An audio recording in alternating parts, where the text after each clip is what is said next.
Le 2 janvier 1960, Fausto Coppi décède à l'hôpital de Tortona. C'est une perte très soudaine. Le grand champion a attrapé un virus lors d'un voyage safari en Afrique.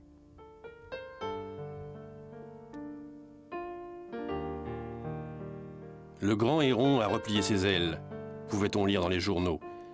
Et c'est une injustice sans nom de le voir disparaître de cette manière à seulement 40 ans. Une immense foule de 30 000 personnes se présente à son enterrement.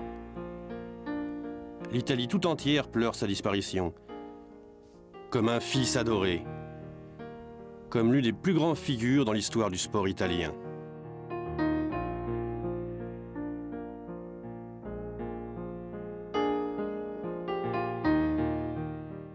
Le pays tout entier était en deuil.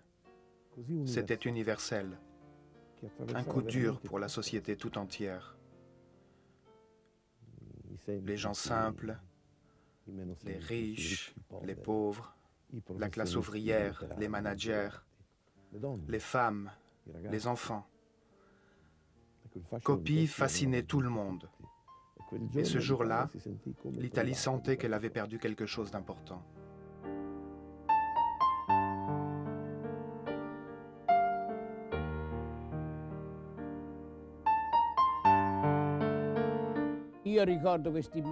Je me souviens d'une foule immense.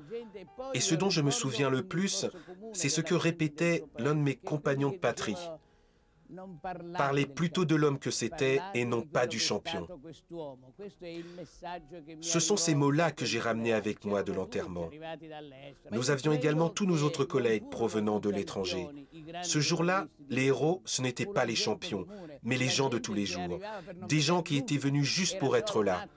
Tout le monde voulait offrir son propre signe d'affection dans l'un des moments qui feront toujours partie de leur vie personnelle. Un ricordo incancellabile della propria vita. Questo fu il funerale di Coppi. Je me souviens de cette route de terre qui menait à Tortona, et en haut de la colline, où Coppi habitait, c'était bondé de monde, comme pendant le Tour en Italie. Je me souviens de Bartali, Magni, Anquetil, Riviera, Gimignani, et beaucoup d'autres champions. Et c'était une manière de rester proche d'un grand champion qui m'avait accompagné tout au long de mes souvenirs d'enfance et plus que tout, avait enrichi l'existence de mon père qui était un grand fan de Coppi.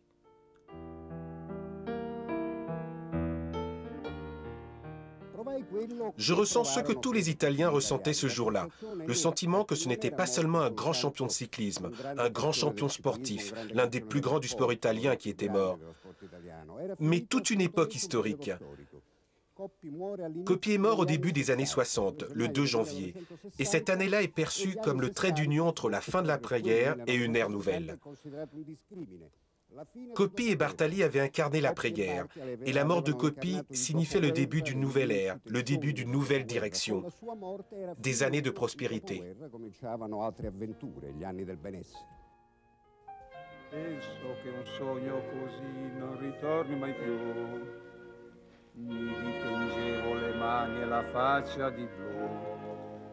Poi d'improvviso venivo dal vento rapito e incominciavo a volare nel cielo infinito. Volare, oh, cantare, oh, nel blu dipinto di blu, felice di stare lassù. Volare, oh, cantare, oh, nel blu dipinto di blu, felice di stare lassù.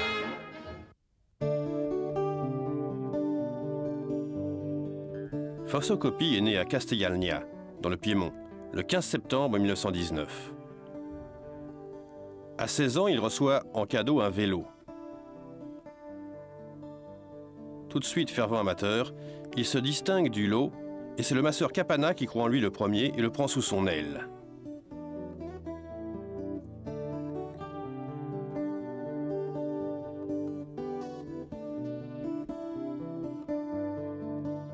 Il rejoint l'équipe de Bartali, le club Legnano, comme coureur professionnel. Coppi devient le novice qui peut battre son maître. Dans le Giro de 1940, qu'il court pour la première fois, il gagne comme un coureur professionnel chevronné. Tous les critiques sont d'accord. Jamais auparavant on n'avait vu dans le Tour d'Italie un si jeune cycliste ayant autant de confiance en soi. Triomphant et vêtu du maillot rose, l'équipier était d'ores et déjà un champion. Il aurait pu gagner davantage si une autre personnalité n'avait prétendu remporter d'autres victoires bien différentes.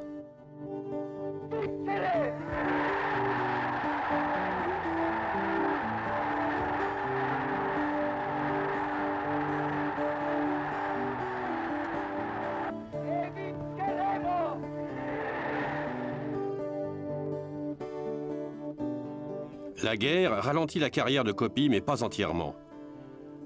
En 1941, il participe à quelques courses en Italie. Mais le succès le plus remarquable arrive le 7 novembre 1942, lorsqu'il bat le record mondial de l'heure au Vélodrome Vigorelli à Milan, endommagé par les bombardements de la veille.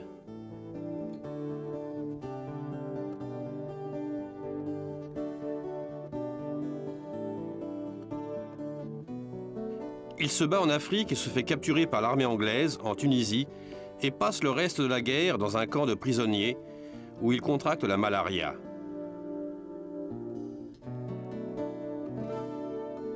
De retour en Italie à la fin de la guerre, Fausto épouse Bruna Ciampolini le 22 novembre 1945. Il vit une période de sérénité et sa carrière peut désormais reprendre. Coppi au Giro.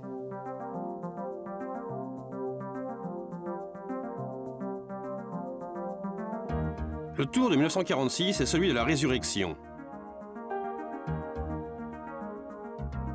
Le pays relève la tête et il regarde les deux rivaux, Bartali et Coppi, maintenant dans des équipes différentes. Le premier avec la Legnano et le second chez Bianchi.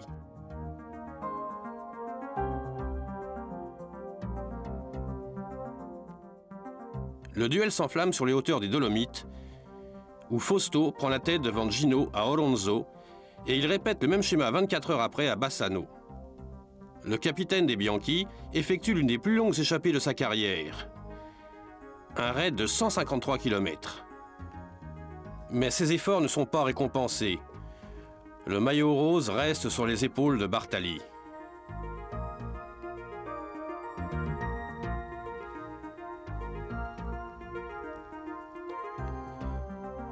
Le champion toscan de 32 ans gagne le Tour d'Italie, juste devant Coppi, qui finit deuxième à seulement 47 secondes.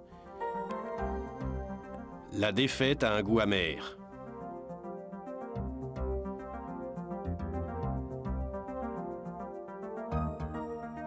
Bartali, même étant plus âgé, l'a battu. Et ça, c'est quelque chose qui énerve Fausto dans son amour-propre. Comment se fait-il que je perde devant un homme plus âgé? La chose que je regrette le plus, c'est d'avoir quitté cette équipe. Peut-être que si j'étais resté avec Legnano, j'aurais gagné le Tour comme en 1940. Maintenant, je suis de l'autre côté. Néanmoins, dit-il, on se reverra l'année prochaine.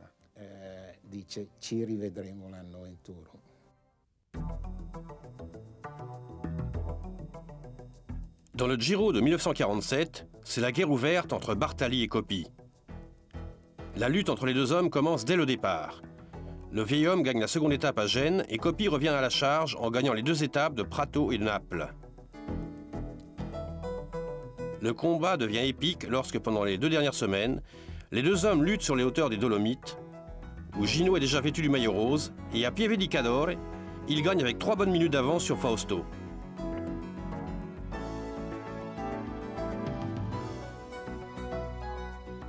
Le jour suivant, Coppi signe son chef-d'œuvre avec l'ascension du Fasalego, affichant un record après une échappée solitaire de 150 km.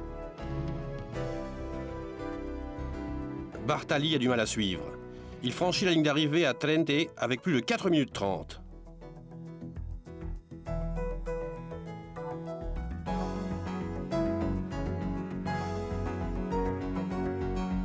7 ans après sa victoire dans le Tour d'Italie, Milan accueille Coppi comme un champion. À la fin du Giro, Coppi distance son vieux rival de plus de 83 minutes.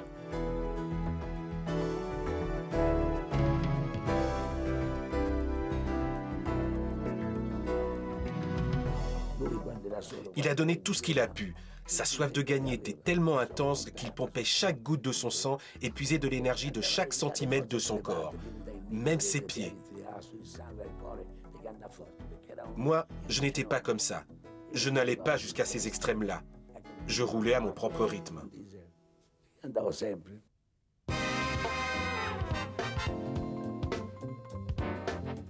1949 est l'année de tous les bonheurs. Coppi gagne le Giro et le Tour de France. Il porte le maillot rose avec l'emblème brodé du Grand Torino, qui a disparu dans la tragédie de Superga et offre le spectacle habituel lorsque les routes se mettent à grimper. Il gagne sur les Dolomites, dans l'étape Bassano-Bolzano, et triomphe une fois de plus dans l'étape de Cuneo-Pinerolo. 5 cols à grimper, 190 km d'échappée solitaire et un terrible écart infligé à Bartali. 11 minutes 32 secondes. L'écrivain Buzzati écrivit « Son rythme sur ces montagnes fatidiques avait une force irrésistible ».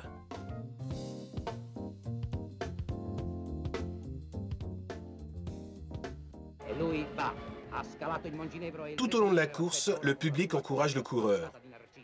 À 190 km de la ligne d'arrivée, le maillot rose déjà en poche, Fausto sait que la victoire l'attend. Rien qu'en 2 étapes, les Dolomites et les Alpes, Fausto a gagné le Giro.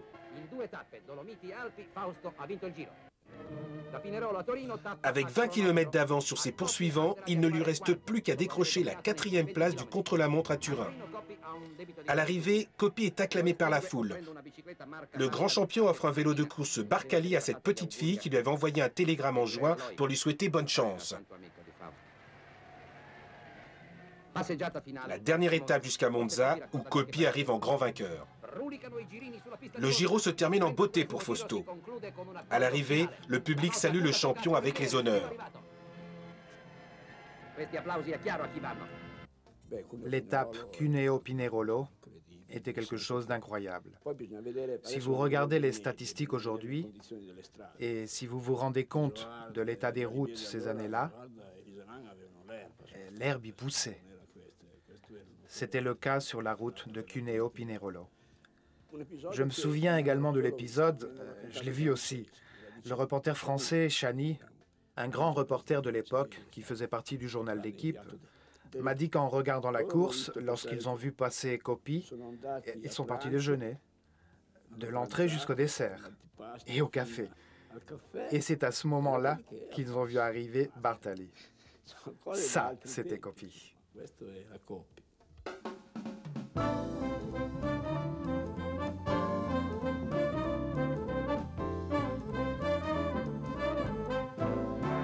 Le Giro de 1952 marque le grand retour de Coppi après 2 années successives sans victoire.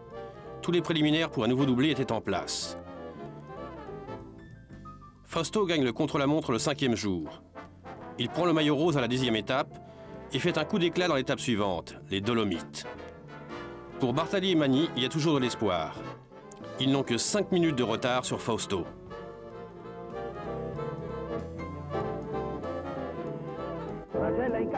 Vas-y Fausto, avec sa force presque surhumaine, c'est du jamais vu. Coppi n'hésite pas un instant. Il ne gagne pas mais humilie ses poursuivants. Sa course est en passe de devenir légendaire. Son retour lors de l'étape des Dolomites est presque miraculeuse. Sul passo Sella, la diabolica galopata di Coppi assume aspetti da leggenda. Pare quasi miracoloso questo ritorno del campione sulle asperrime rampe dolomitiche e gli avversari che lo avevano mortificato nel Giro di Francia 1951 sono letteralmente polverizzati.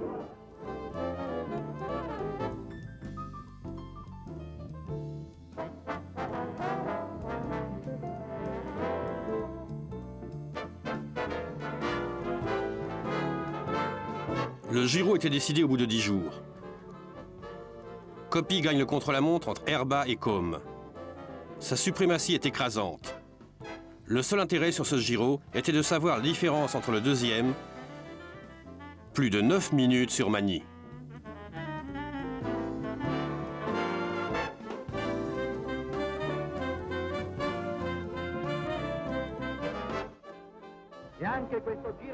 Et ce Tour d'Italie, le 35e d'une histoire écrite par plusieurs générations, touche à sa fin. Coppi endosse pour la 4e fois le maillot rose à son arrivée à Milan. 1940, 1947, 1949, 1952, il réalise une carrière exemplaire. Le Vigorelli, plein à craquer, accueille le peloton qui va effectuer le dernier des 3521 km du Tour d'Italie, qui a été le témoin de la Lombardie au Lazio, des Dolomites aux Alpes, de très grands exploits sportifs. Le champion Fausto Coppi a remporté sa plus belle bataille, et avec lui le cyclisme italien.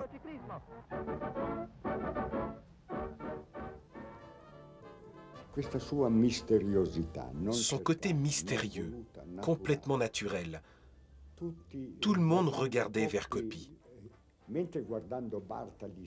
Regardant Bartali, on pouvait deviner son état d'esprit, souvent de mauvaise humeur. Ce qu'il pensait, par contre, en regardant Coppi, on ne pouvait jamais deviner. Les gens se demandaient, comment se porte-t-il aujourd'hui? Qu'est-il en train de penser? De quelle humeur est-il? Que va-t-il faire aujourd'hui? C'était impossible de deviner ce qu'il allait se passer. Comme le disait Zambrini, c'était inutile de parler avec Coppi les jours précédant la course sur laquelle il se concentrait. Il ne révélait jamais rien.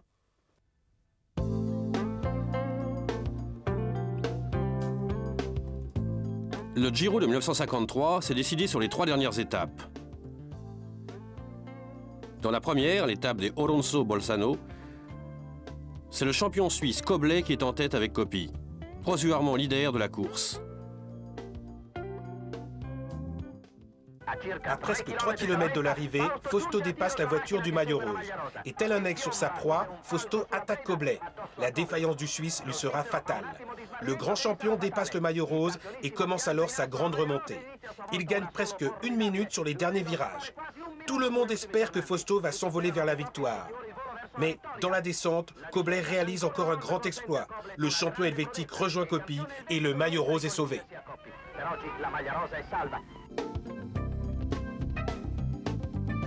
Coppi félicite Koblet, vainqueur de l'étape. C'est comme un message codé.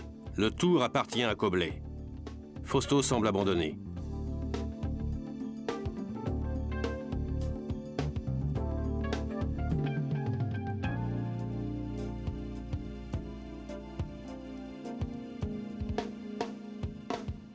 « 24 heures plus tard, le scénario change complètement.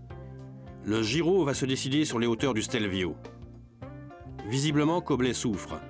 Ses lunettes de soleil ne peuvent pas entièrement masquer sa fatigue. Il n'arrive plus à suivre le peloton. Coppi saisit l'occasion et grimpe avec une facilité surprenante. C'est l'échappée en solitaire habituelle. Il réduit rapidement l'écart de 2 minutes avec le maillot rose. La descente vertigineuse de Koblet, le meilleur du monde dans cet exercice, ne sert à rien pour le champion suisse. Il n'arrive pas à creuser l'écart.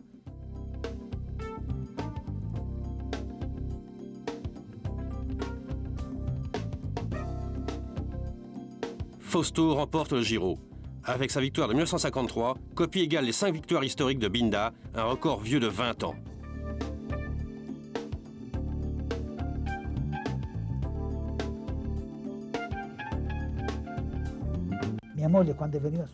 Ma femme venait me voir courir. Et à la maison, le soir, elle me disait « Et comment il fait celui-là? Toi, tu soufflais comme un bœuf lorsque lui grimpait sans effort. »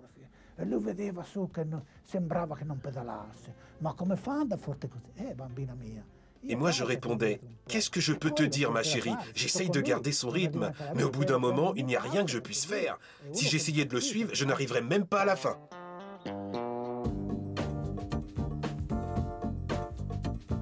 L'un des derniers succès de Coppi eut lieu dans l'une des étapes du Giro de 1955. Il avait 35 ans. C'est arrivé le dernier jour, dans l'étape de Trente San Pellegrino, au cours d'une lutte acharnée entre l'ancien et le nouveau champion. Le jeune Nencini porte le maillot rose, mais il crève. Et c'est là que débute une alliance entre Coppi et Magni. Les deux volent vers la ligne d'arrivée. Le leader du Giro se voit obligé d'abandonner et Coppi gagne au sprint. Magny le laisse gagner, satisfait pour sa part de remporter le Tour d'Italie. Coppi monte sur le podium à la deuxième place, avec un écart de 12 secondes.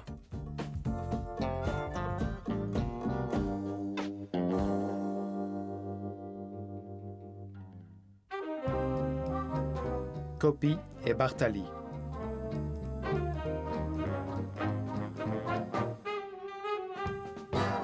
Dans l'Italie de l'après-guerre, la rivalité entre Coppi et Bartali est vécue par le public comme un thème sur lequel il faut prendre parti, comme la religion. Il est impossible d'être neutre. C'est soit l'un, soit l'autre. Ils ont deux caractères différents. Gino est grincheux et lunatique, Fausto est timide et distant. Bartali est plutôt de ceux qui croient que tout va mal, il faut tout refaire. À l'inverse, Fausto, s'il le pouvait, se cacherait de la gloire et célèbre ses victoires silencieusement.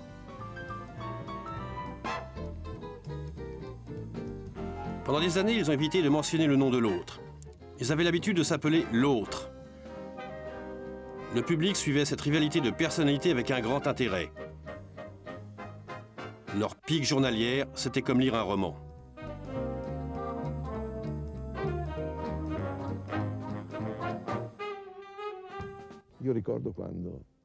Je me souviens que les gens parlaient souvent de cette dispute, de cet affrontement, de cette rivalité, de cette jalousie également entre lui et Bartali.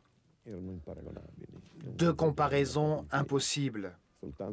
C'était seulement pour amuser le public. Bartali était puissant, exigeant, sûr de lui, tandis que l'autre était modeste, anxieux, pessimiste. Bartali partait tête basse, dans son propre monde, immergé dans son propre mythe. Coppi tentait toujours de se tenir à l'écart de la célébrité.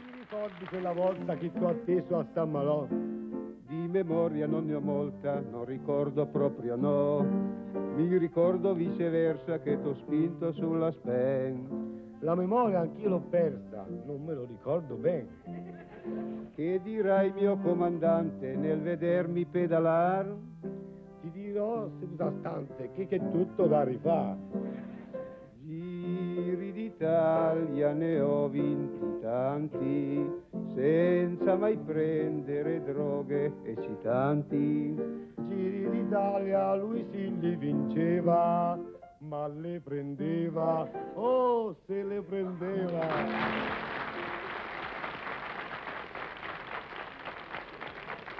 Fummo rivali però cordialmente, fummo nemici ma sempre a mente, l'antagonismo che ci divideva, come piaceva, come piaceva. Adesso un'altra cosa. Coppi et le Tour de France.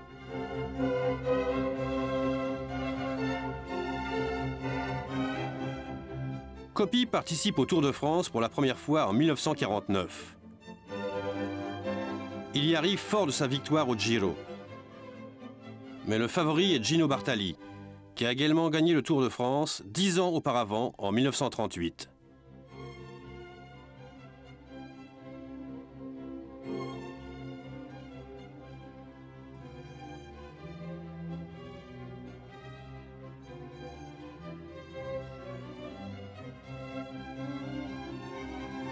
Les espoirs de Fausto semblent disparaître lors de la 5e étape, Rouen-Saint-Malo, lorsqu'il tombe et devient furieux parce qu'on lui avait donné un vélo de mauvaise qualité.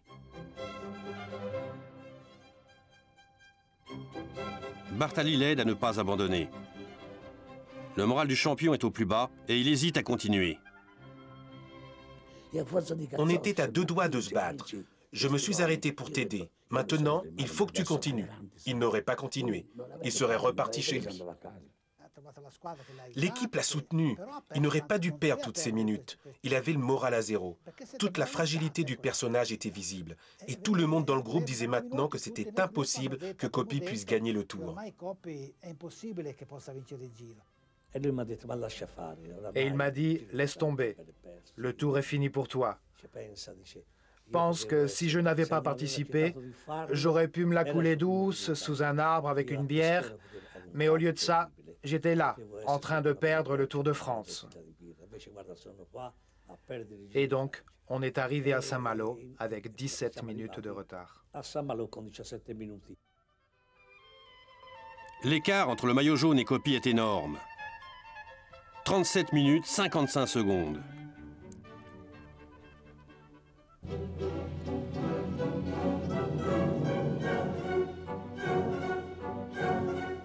Deux jours plus tard, il commence sa remontée. Il gagne 11 places grâce à sa victoire au contre-la-montre de La Rochelle.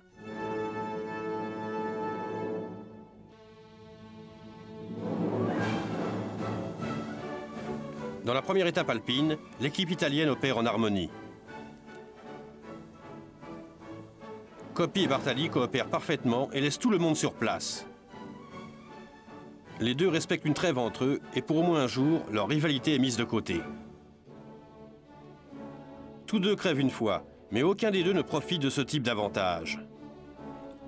Fausto ne sprinte pas et laisse Gino passer la ligne d'arrivée en tête pour célébrer triomphalement son 35e anniversaire. Bartali est le nouveau leader de la course. Coppi est deuxième avec un écart de 1 minute 22 secondes. La seconde partie des Alpes est plus dure. Il y a 4 cols à monter entre Briançon et Aoste. Les deux coureurs s'entendent à merveille. Et lorsque Bartali chute, l'entraîneur demande à Fausto de foncer tout seul vers la ligne d'arrivée.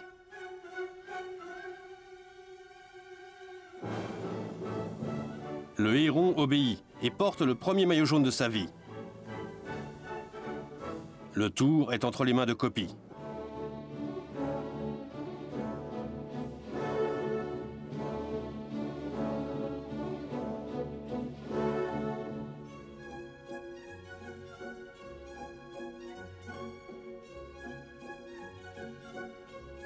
Pour bien comprendre la performance, il suffit de voir l'écart à l'arrivée avec Marinelli. 25 minutes. Entre le jour noir de l'accident jusqu'à sa finale à Paris, Coppi crée un écart entre lui et le challenger de 1h48. C'est prodigieux.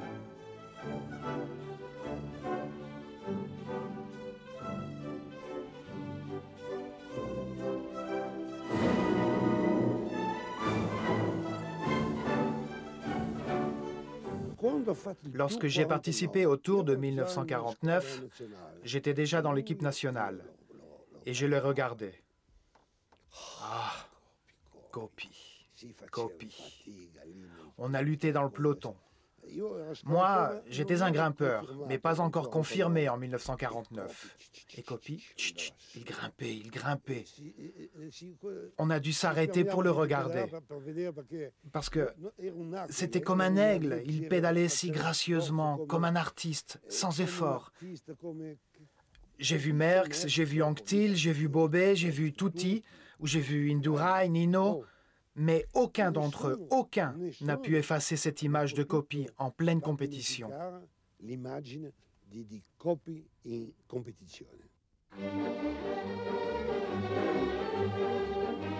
En 1952, les espoirs des fans de Fausto de le voir gagner une fois de plus le Tour sont très grands. Cette fois, Fausto veut des garanties précises pour participer. Bartali ne doit pas pouvoir prétendre à la victoire. Mais Gino ne veut pas accepter ces conditions sans controverse. La première prouesse de Coppi arrive au contre-la-montre de Nancy. C'est une épreuve qui met en valeur toutes les caractéristiques du champion.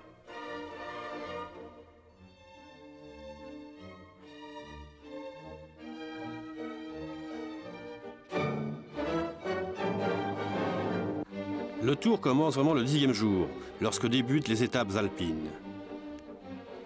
Sur l'Alpe d'Huez, le capitaine attaque et remporte l'étape en creusant un écart de 1 minute 20 sur son rival le plus combatif, le breton Robic, et il prend le maillot jaune. Les ambitions de Coppi sur le Tour sont claires, et il efface tous les doutes à ce sujet pendant l'étape de Sestrières. Ed ecco il gran giorno. Da Bourg-d'Oisans è scattata la tappa più dura di questo tour. Sono nuvoloni e fulmini per i suoi rivali. Et c'est une belle journée de printemps qui donne le coup d'envoi de cette étape, la plus difficile du tour. Ça va être un challenge pour les adversaires de Fausto, qui s'est détaché du peloton. Il attaque une montée de 34 km sur le col, de 2000 à 2556 mètres d'altitude. Coppi est tout seul. Il reste encore 70 km difficiles jusqu'à l'arrivée aux Sestrières. Coppi se déchaîne sur chaque coup de pédale. Ça y est, Coppi est presque arrivé. Il mérite bien cette victoire, un grand champion que la foule acclame. Coppi endosse le maillot jaune en grand vainqueur. Un grand jour pour le cyclisme italien. Fausto a prouvé qu'il était le meilleur. Peu de cyclistes sont capables de réaliser de tels mémorables exploits.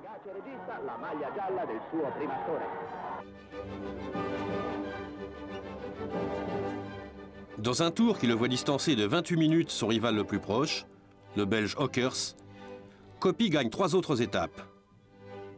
La plus éclatante fut celle de Limoges puis de Dôme. 400 mètres avant la ligne d'arrivée, Ockers a une avance d'environ 100 mètres. Mais quelques secondes plus tard, il est dépassé et laissé sur place par l'indomptable Coppi. C'est un spectacle prodigieux. La vraie imitation de l'envol du héron.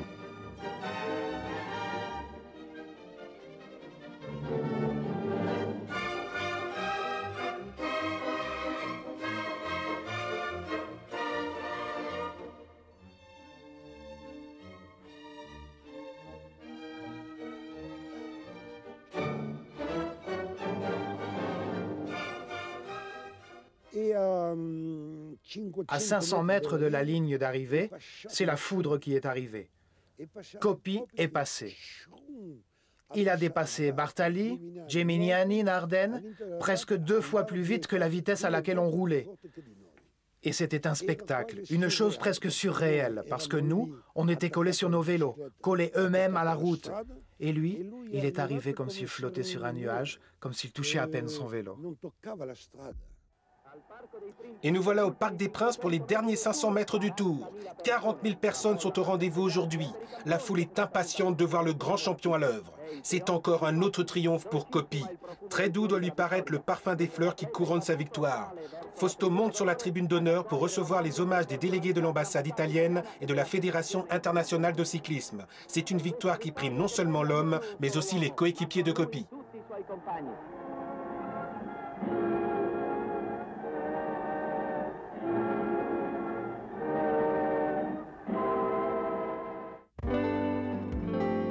La fragilité, les accidents.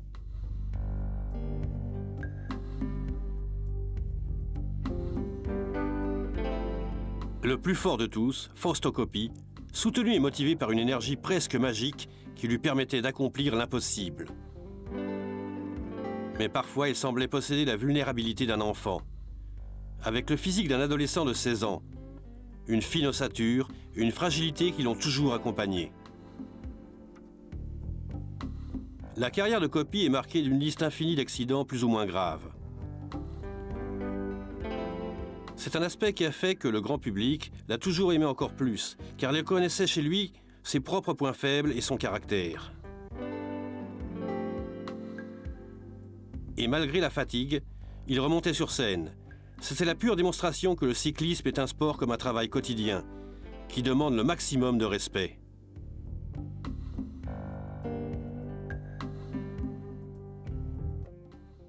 C'était une créature rare, avec des traits physiques très distincts, hors de l'ordinaire. Il avait une structure d'acier et de verre, toujours sur le point de se rompre. Et à cause de ça, il n'était jamais très enthousiaste de se jeter dans la cohue, dans les moments les plus chaotiques de la course, où la probabilité de chuter était élevée. Et les chutes ont marqué sa carrière sportive. Merci à tous mes fans pour leur soutien tout au long de cet accident. Les médecins ne peuvent pas encore me dire quand est-ce que je pourrai reprendre l'entraînement et la course. De mon côté, j'ai hâte de revenir sur le circuit et j'espère le faire dans 15 jours. Je n'ai toujours pas abandonné mes espoirs de participer au championnat du monde. Mes salutations à vous tous et mes meilleurs vœux aux participants du Tour. Que le meilleur gagne.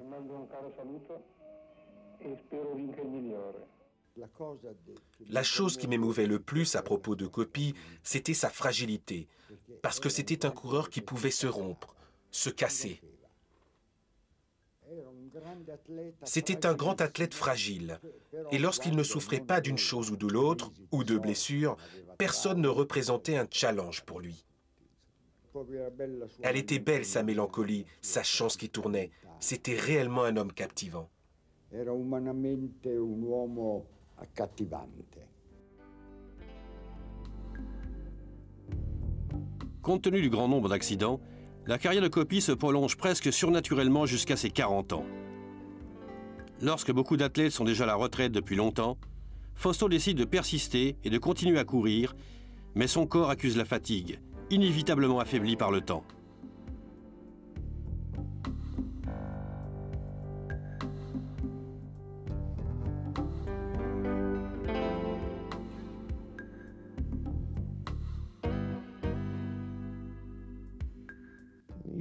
Je pense que Coppi, comme tout le monde le faisait, utilisait un peu d'aide.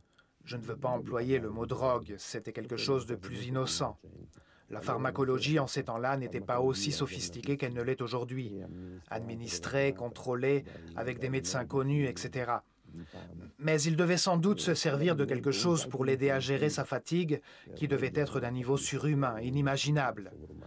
C'est le seul sport au monde qui demande à l'athlète de fonctionner 5-6 heures par jour dans toutes les conditions climatiques.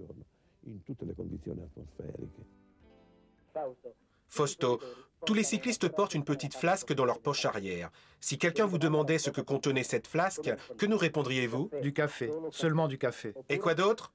Quoi d'autre? Un reconstituant. Et comment s'appelle ce flasque secret? La bombe. Pourriez-vous expliquer au public ce qu'est la bombe? La bombe, c'est une paire de jambes de rechange. C'est une mixture de différents ingrédients secrets. Le plus important était la simazine et la confiance que la bombe va réellement fonctionner. Et tous les coureurs prennent la bombe? Oui, tout le monde. Et si quelqu'un vous dit que non, méfiez-vous-en. Et ne vous en approchez pas trop près avec des allumettes. Et vous servez-vous aussi de la bombe? Naturellement, quand j'en ai besoin. Et quand est-ce que vous en avez besoin? Presque tout le temps. Coppi et la piste.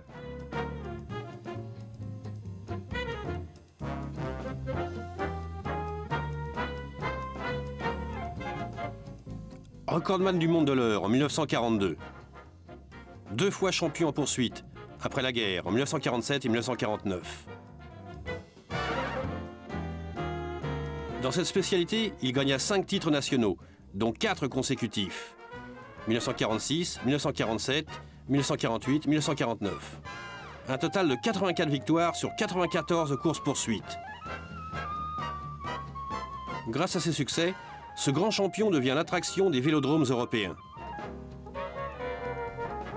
Durant de nombreuses années, les organisateurs auraient tout fait pour obtenir sa participation.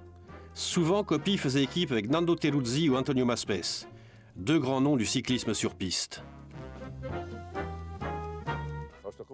Je comprends que c'était un champion, mais nous devions courir sa course, parce que le spécialiste doit courir à la hauteur de son partenaire. Si le partenaire meurt, il en va de même pour le spécialiste. Donc il faut participer au même niveau. Fausto lui disait « Vas-y, pars devant ». Il ne restait pas avec le groupe, il était effrayé. S'il devait rouler seul sans personne autour de lui, tout allait bien. Il était le meilleur, le champion du monde. Mais dans le groupe, il était impossible.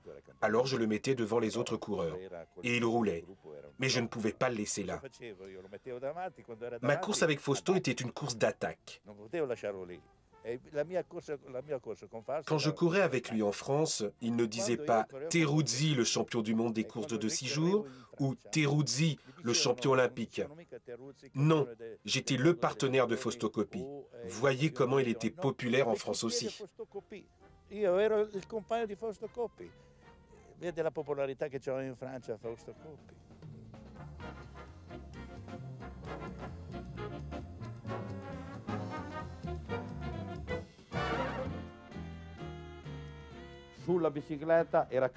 Sur le vélo, il était aussi vicieux que tous les autres. Il voulait gagner, toujours. Il aurait tout fait pour y parvenir. Mais hors course, c'était un vrai gentleman. Je me souviens d'une discussion avec ses partenaires. Ils étaient vraiment impressionnés par sa générosité. Il pouvait gagner des grandes courses et seulement repartir avec le trophée, et ne pas toucher un centime de la prime, la laissant pour ses coéquipiers. Évidemment, quand il courait dans ses courses maillot rose ou sur les circuits, il touchait d'importantes sommes d'argent. À cette époque, il gagnait beaucoup d'argent. Je ne peux pas vous dire au change d'aujourd'hui, mais je me souviens de Fausto encaissant 500, 600 000 livres en 1955-56 pour participer à une course. C'était énorme à l'époque. Assisté par son frère et un chapeau de fakir, il attend la 5e étape, la belle, sur la piste du Vigorelli. Fausto devra puiser dans les ressources du grand Coppi pour battre le fameux fou volant. Seulement 3 dixièmes de seconde séparent les deux rivaux. La foule acclame le meilleur cycliste du monde, vainqueur à 47,368 de moyenne. Avec cette dernière victoire, cela fait 72 victoires sur 79 pour Fausto. Con questa sono 72 su 79 le vittorie di Fausto in gara di inseguimento. Tutti i primati, anche quello del numero. Il biondo Schulte riconosce nell'avversario un maestro. Si merita i fiori. Per vincerlo non ci voleva meno di un Coppi. La vie privée de Coppi.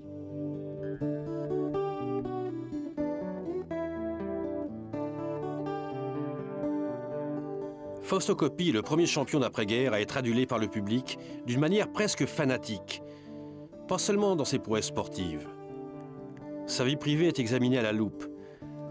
La simple curiosité remplacée par le désir acharné de tout savoir. Sa vie conjugale avec Bruna Ciampolini et la naissance de sa fille Marina, en novembre 1947, appartient à une période de sérénité. Rien ne perturbe sa vie, même si sa mauvaise humeur influe sur son comportement. J'ai toujours eu conscience de son importance, de sa grandeur. Dès qu'on allait quelque part, tout le monde lui demandait des autographes. Et pour moi, c'était un peu la confirmation de sa popularité. Una conferma, ecco, di questa popolarità e di questa sua importanza.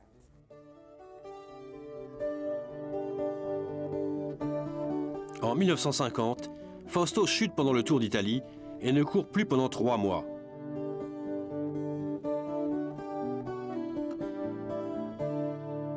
Cette malchance devient tragédie l'année suivante. Le soir du 29 juin 1951, son frère Serse chute à quelques 200 mètres de la ligne d'arrivée.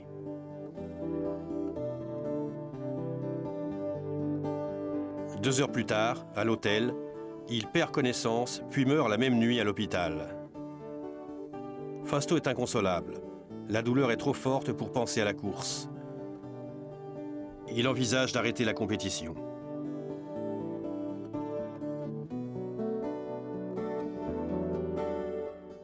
Serse, c'était son frère.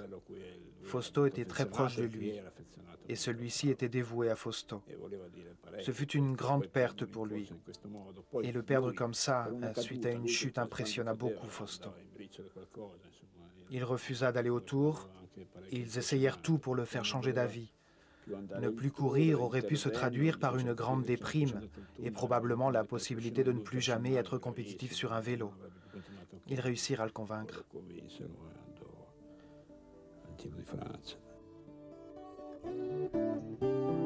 Coppi arrive sur le Tour anxieux. Cela ne fait que 5 jours que Serse est mort.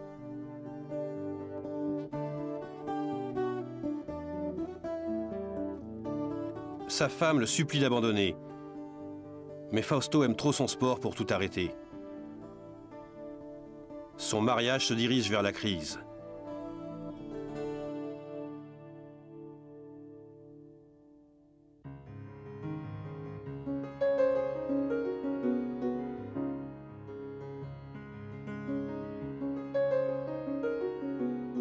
Dans l'Italie de cette époque, sa relation avec Silvia Occhini, connue comme la Dame Blanche, est très mal vue.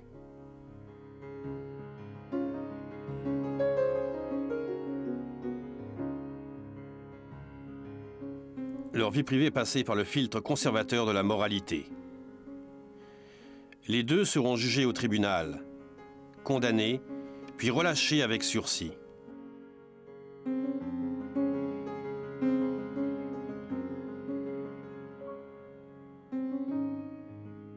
Le 13 mai 1955, un nouveau chapitre s'ajoute à leur histoire d'amour, qui rend le couple très heureux.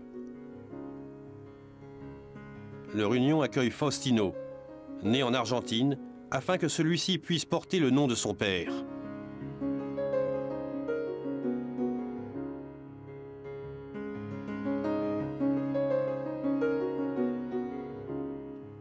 Les seuls souvenirs que j'ai sont ceux lorsqu'il était à la maison.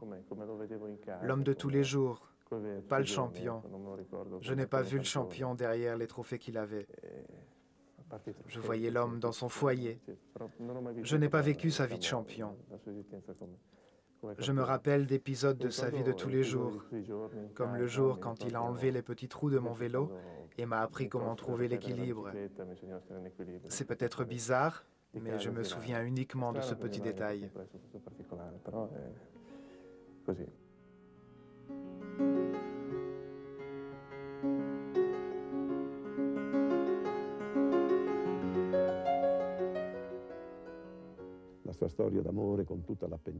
Son histoire d'amour et toutes les conséquences, c'était quelque chose qui a vraiment secoué la personnalité de Fausto. Je me souviens être allé lui rendre visite à Novi Ligure, dans sa maison, avec sa copine et Faustino. Dans sa chambre, pleine de jeux et de superbes jouets. On aurait dit qu'il voulait voir cet enfant grandir dans une atmosphère d'amour, de bonté, chose qu'il n'avait jamais connue. Et la table, je ne pense pas qu'il aimait voir la table aussi bien décorée. Au contraire, il était plutôt contre cette idée. C'était tellement loin de son personnage, ses origines, mais malgré tout, il vivait dans cette richesse avec beaucoup de grâce. Malgré le fait qu'il soit passé par des moments difficiles, il était un champion qui aurait dû être immortel. Mais au lieu de ça, la vie en a voulu autrement, en l'exposant sans cesse au vent de sa cruauté, jusqu'au point de le consommer à petit feu, jour après jour. Le jour de sa mort, probablement aucun remède au monde n'aurait pu le sauver. Ce phénomène avait atteint la cime de l'endurance humaine. Coppi et les classiques.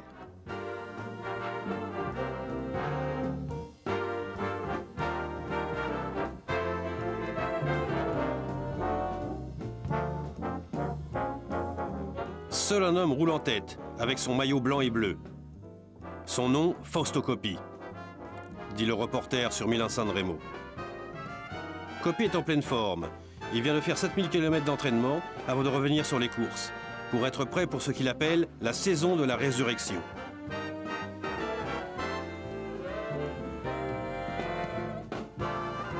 Fausto se détache très rapidement et se retrouve seul en tête, en haut du mont Turchino. Quelque chose qui n'était pas arrivé depuis 19 ans. Son échappée dure 147 km.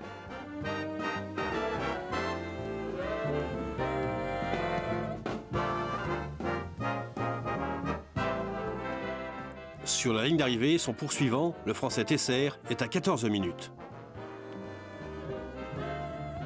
Le champion remettra ça en 1948 et en 1949 sur cette même épreuve.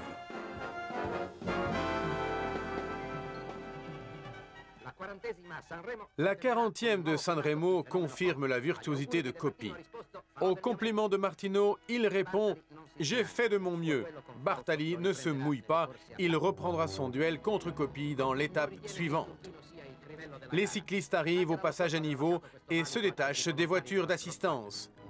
Rossello dévoile son jeu, mais Fausto a la carte la plus forte, il rejoint le Français et le dépasse en se détachant avec une élégance phénoménale.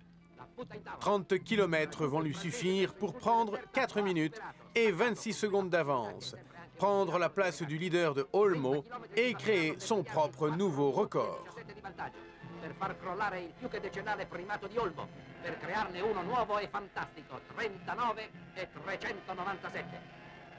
Si è bevuta la strada senza batter ciglio. Ci voleva quest'altra bevanda per fargli fare le boccacce.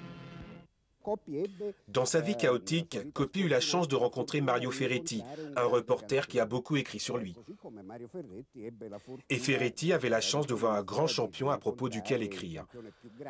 C'était une chance mutuelle, et leur vie, d'une certaine manière, était semblable. Ils venaient tous les deux de la même ville, Novi Ligure. Ils se connaissaient depuis l'enfance, et ils se retrouvèrent adultes. Leur vie sentimentale était semblable.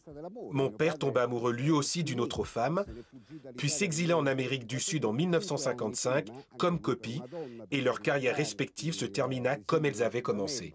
Quindi in un certo senso le loro carriere finirono parallelamente, così come parallelamente si erano sviluppate.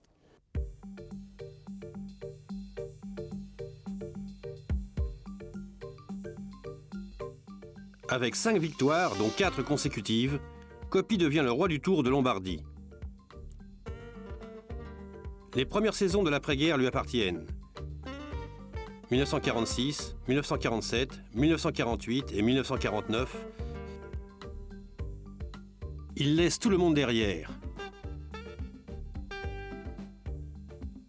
Sur le bord des routes, les supporters l'attendent pour le voir donner le meilleur de lui-même.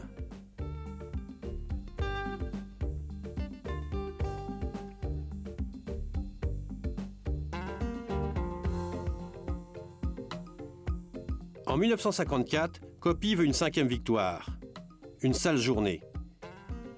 La course change constamment de physionomie, avec des tentatives d'échapper çà et là.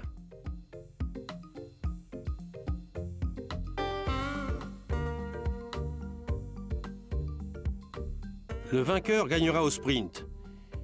Une victoire inattendue pour Coppi, qui passe la ligne devant Fiorenzo Magni.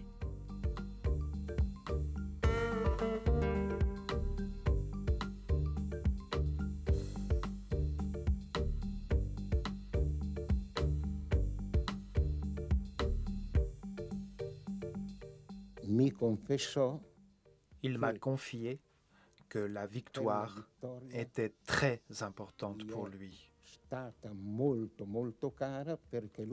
parce qu'il n'arrivait jamais à gagner une course au sprint. Donc, il a vraiment apprécié cette victoire.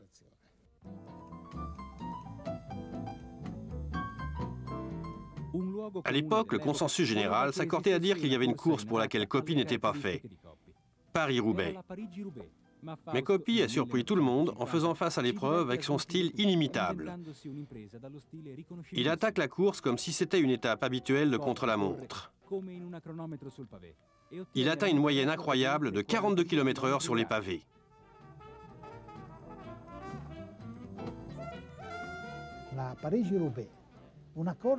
Le Paris-Roubaix, une course presque complètement en plaine. Mais c'est vrai, il y a aussi les pavés. À 40 km de la ligne d'arrivée, il ne restait plus que lui, moi et Wastenberg. Si je me souviens bien, c'était un désastre pour moi dans les montées. Mais dans les plaines, j'étais l'un des meilleurs. On a couru 15 km ensemble à alterner les sprints. Lorsque je menais, il se reposait un peu. Mais lorsque lui menait à son tour, j'avais du mal à le suivre. C'était difficile pour moi de garder son rythme. Et à la fin, il nous a distancés tous les deux. Il nous a épuisés 30 km avant la ligne d'arrivée. Ce jour-là, il n'y avait aucune fragilité de son côté. Après une échappée de 38 km, Coppi a distancé le reste du peloton, en faisant des différences de temps énormes. 3 minutes sur le deuxième, Dio, qui pensait que Coppi avait abandonné la course et croyait donc avoir gagné. 5 minutes 30 sur Magni et 9 minutes sur Van Steenbergen.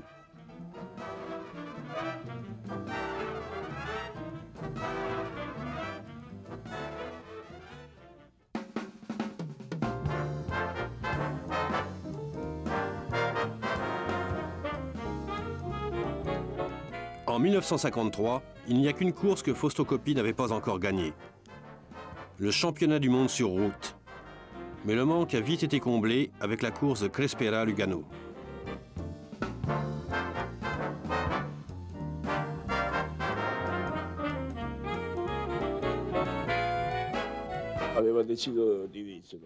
Il a décidé qu'il voulait à tout prix gagner cette course et le terrain était favorable également à ses caractéristiques.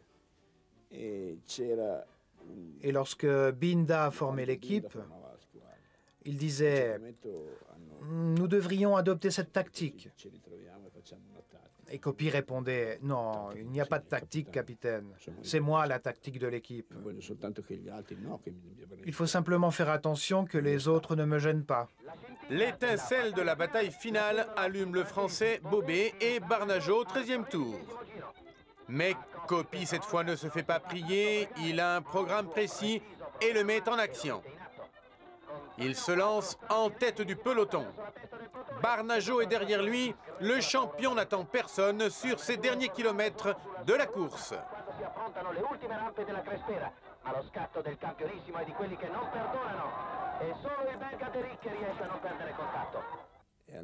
Et il est parti. Il y avait un Belge.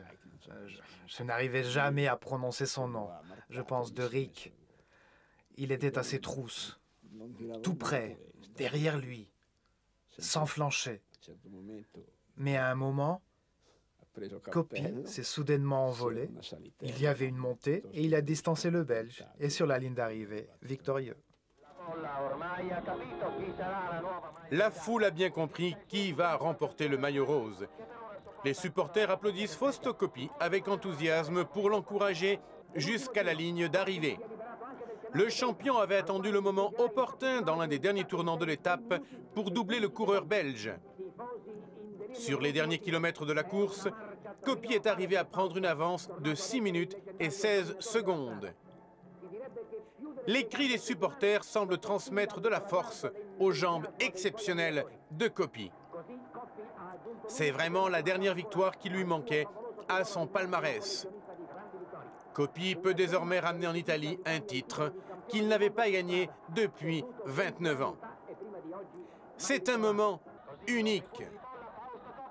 Coppi couronne sa carrière d'une victoire mémorable. C'est une première dans l'histoire du cyclisme. Le circuit de Lugano ovationne le nouveau champion du monde.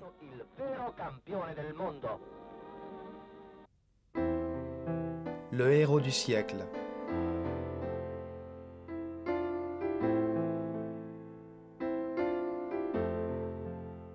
Dans sa carrière, qui a duré 20 ans et qui a connu une parenthèse à cause de la Seconde Guerre mondiale, Fausto Coppi participe à 666 courses, presque 120 000 kilomètres. Il en gagne beaucoup, 118, un grand nombre pour quelqu'un comme lui qui se préoccupait beaucoup de la qualité de ses victoires. Il personnifie le monde du cyclisme. La course avec un style inimitable, avec une grâce et une élégance incroyables. Sa mémoire inoubliable unit les personnes de différentes générations. Parce que Fausto Coppi était le vrai héros de l'histoire la plus passionnée que l'histoire du sport italien ait connue au XXe siècle.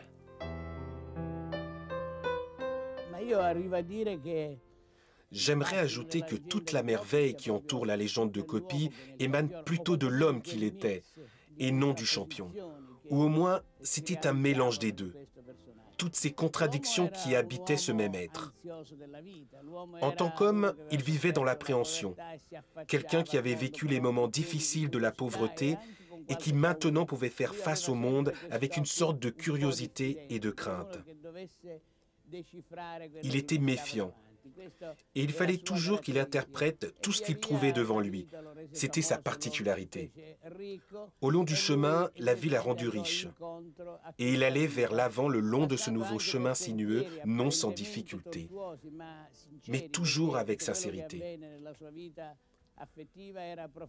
Dans sa vie amoureuse, il était également aussi sincère. Il était spontané et cette qualité le menait à commettre quelques erreurs. Il faisait face à toutes ces adversités avec sérénité. Et à la fin, lorsque tout se dirigeait vers le grand virage, c'était sa mort qui est survenue. Mais ça, c'est la vie. Ces choses-là arrivent et dans ce cas-là, ils sont arrivés à quelqu'un qui était connu, admiré et plus que tout profondément adulé. À cause de sa célébrité, tout était amplifié. Sa grandeur, ses victoires, ses records. Simplement une autre nouvelle pour les reporters et les médias. Tout devenait une nouvelle histoire sur laquelle écrire. Ça, c'est Coppi.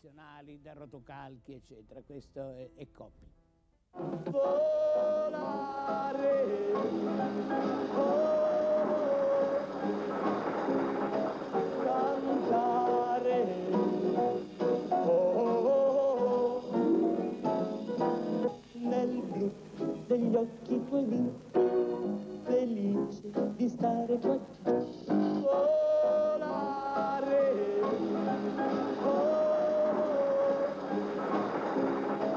cantare,